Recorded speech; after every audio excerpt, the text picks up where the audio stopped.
Bismillahirrahmanirrahim. Uhaikum bitahiyatil Islam, tahiyatu ahlil jinan, wa tahiyatu fiha salam. Salamun qawlan mir rabbir rahim. Assalamualaikum warahmatullahi wabarakatuh. Innal hamdanillahi nahmaduhu wa nasta'inuhu wa nastaghfir wa na'udzu billahi min shururi anfusina wa min sayyiati a'malina. May yahdihillahu fala mudhillalah wa may yudlil fala hadiyalah. Nashhadu an la ilaha illallah wa nashhadu anna Muhammadan abduhu wa rasuluh. Allahumma salli wa sallim ala sayyidina Muhammadin wa ala alihi wa sahbihi wa man wala. Usi wa nafsi wa iyyakum bittaqwallahi faqad fazal muttaqun. Wa qala Allah ta'ala fi kitabihil aziz, ya ayyuhalladzina amanu taqullaha haqqa tuqatih wa la tamutunna illa wa antum muslimun. Shadaqallahul azim wa ba'd. Yang kami hormati dosen pembimbing daripada mata kuliah Ulumul Hadis, Ibu Emilia Sari M. Hum. Alhamdulillah pada kesempatan kali ini kami berkesempatan untuk menyampaikan sedikit tentang presentasi Ulumul Hadis, yaitu tentang pembahasan hadis dhaif. Seperti yang kita ketahui bahwa hadis mempunyai peranan yang sangat besar dalam pembinaan hukum Islam, sebab di samping berfungsi sebagai penjelas terhadap ayat-ayat yang masih samar dan global, hadis juga berfungsi menetapkan sebagai hukum atau bayan syar'i terhadap suatu perkara yang belum ada di dalam Al-Quran. Besarnya peranan hadis ini harus disertai dengan kecermatan dalam memilah dan memilih hadis yang benar-benar dari Rasulullah SAW.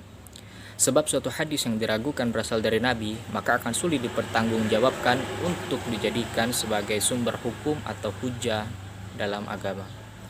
Maka jika tersebarnya hadis-hadis semacam itu dapat menimbulkan dampak negatif yang luar biasa. Pada kesempatan kali ini kami akan sedikit membahas mengenai tentang hadis dhaif. Apa itu hadis dhaif? Hadis dhaif merupakan hadis yang tidak mempunyai legitimasi yang kuat dibanding dengan hadis sahih dan hadis hasan. Bahkan sebagian ulama ada yang melarang hadis ini untuk dijadikan sebagai hujah atau sumber hukum dalam agama.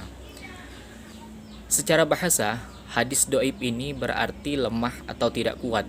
Sedangkan secara terminologi atau secara istilah, para ulama terdapat perbedaan rumusan dalam mendefinisikan hadis dhaif ini, akan tetapi pada dasarnya isi dan maksudnya tidak jauh berbeda.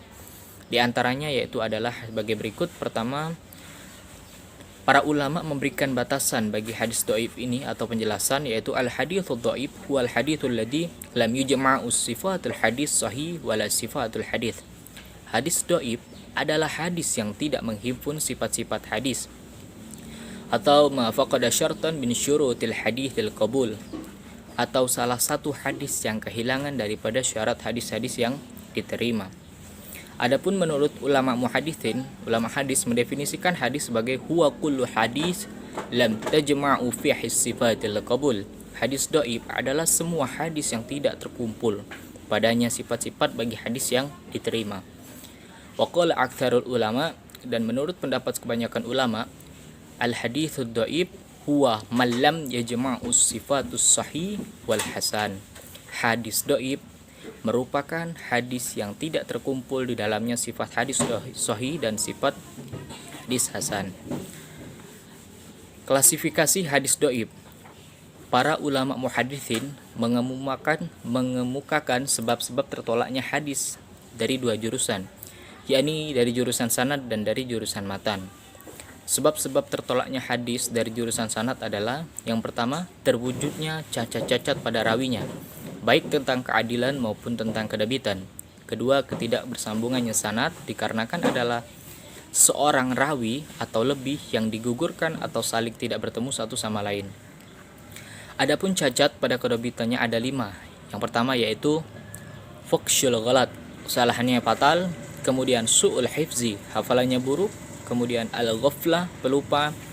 Kemudian kasratul auham, banyak bimbang. Dan yang terakhir khalafatus siqat. Adapun cacat dari segi keadilannya, yang pertama yakni kadzib, bohong. Kedua, dianggap bohong. Ketiga, fasik. Keempat, bid'ah. Kemudian jahalah. Sedangkan syarat-syarat hadis makbul itu ada 6, yaitu pertama, rawinya adil. Kemudian rawinya dhabit meskipun tidak sempurna, artinya dalam catatan. kemudian sanadnya bersambung, keempat padanya tidak terdapat suatu kerancuan, kemudian padanya tidak terdapat ilat yang merusak. Ilat ini sebuah penyakit atau mungkin seperti track record yang buruk. Dan artinya hadis makbul yang ini itu tipikal yang bertentangan dengan tipikal yang kita sebutkan pertama tadi. Kemudian selanjutnya klasifikasi hadis doib.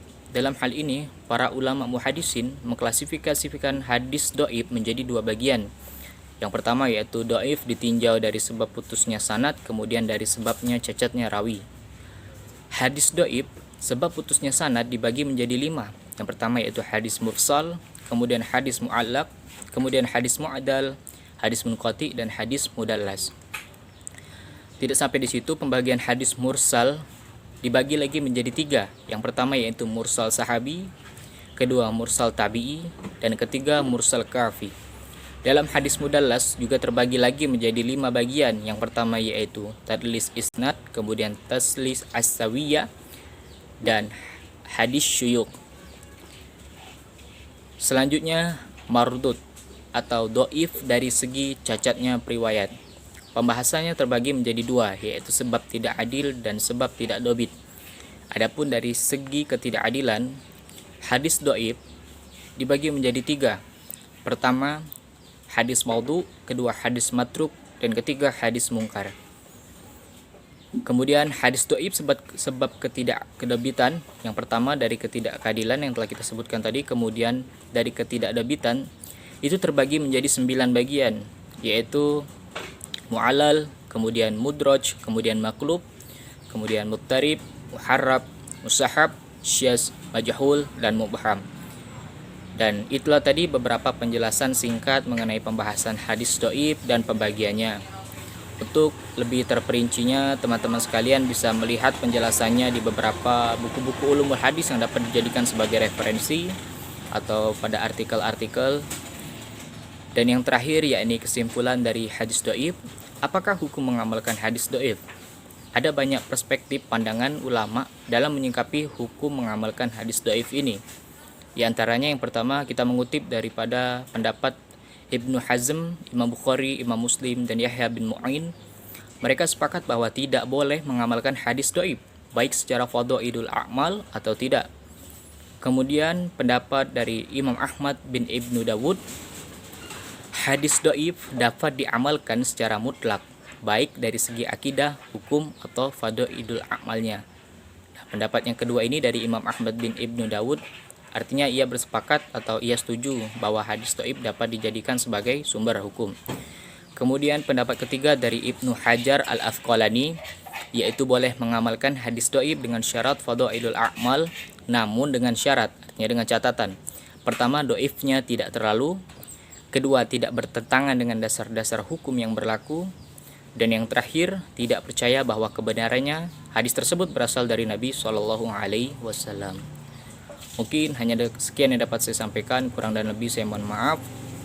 Wallahu a'lam bissawab. Syukran katsiran alal ihtimamikum. Wallahu muwaffiq ila aqwamit thariq. Billahi taufiq wal hidayah. Wabillahi wal inayah. Wassalamualaikum warahmatullahi wabarakatuh.